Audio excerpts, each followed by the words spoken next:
Right out of the gate, you talked of putting the HST to a vote in the legislature. The public has demanded a referendum on the HST. Why would you deny them that by putting it back in the hands of the politicians? Well, let's remember what the public demanded. I mean, if we're talking about the 700,000 people that signed the petition, they demanded an end to the HST. That's what they demanded. And there were two courses the government could take. And that was, one was to take it to the legislature for a vote, which is what the anti-HST people would have preferred, they said at the time, or to take it to a referendum, which is what the government preferred. Now, here's my view on this. I am not coming out and saying it must go to the legislature. I'm saying we should talk about that as an option. So, I mean, I think we need to learn from past history and say, we're not going to go out there and just try and make a policy and try and get people to agree with it afterwards. Let's go listen.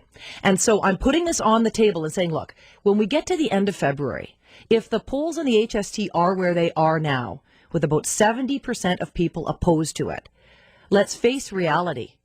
And in that case, facing reality means getting it over with.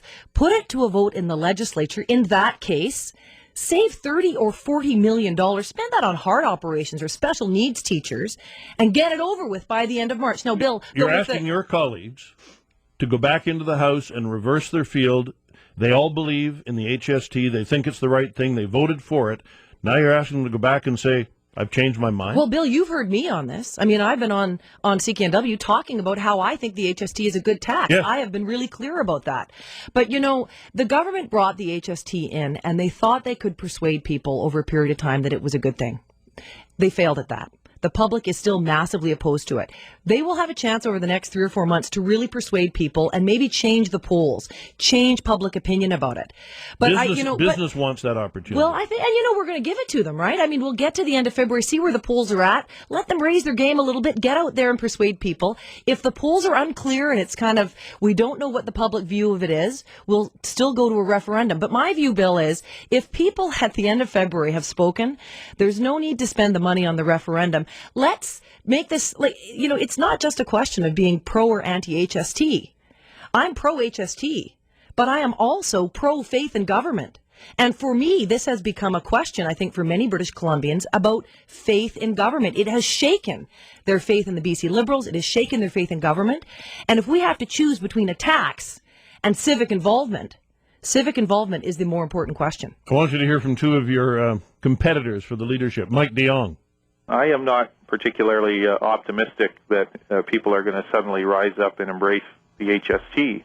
Having said that, however, they have earned the right to have a direct say, and much of the criticism that accrued to the government, to me and my colleagues, is that we imposed our will, that we said, here's what's good for you.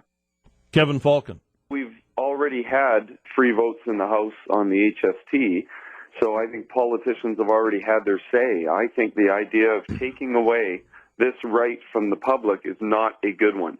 The fact of the matter is, whether we like it or not, 10% of the population went out and they signed a petition which gave the public and them the right to vote on HST. And I want to make sure they get that right. I also want to make sure that the 90% of the public that has not yet had a voice gets that voice.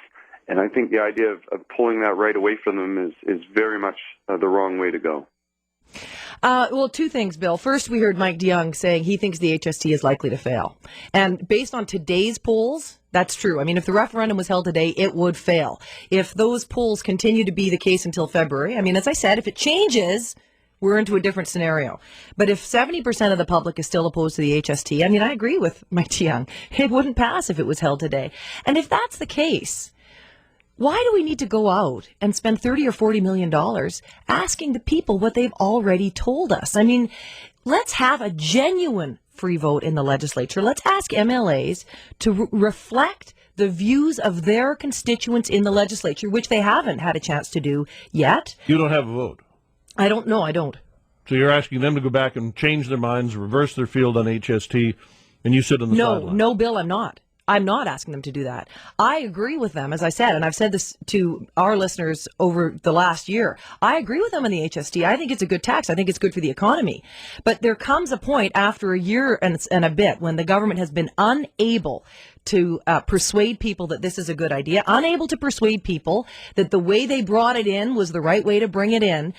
There comes a point where you can go to the legislature and say, look, you know, I support the HST. I think it's a good tax, but I recognize the public thinks that the way we brought it in was wrong.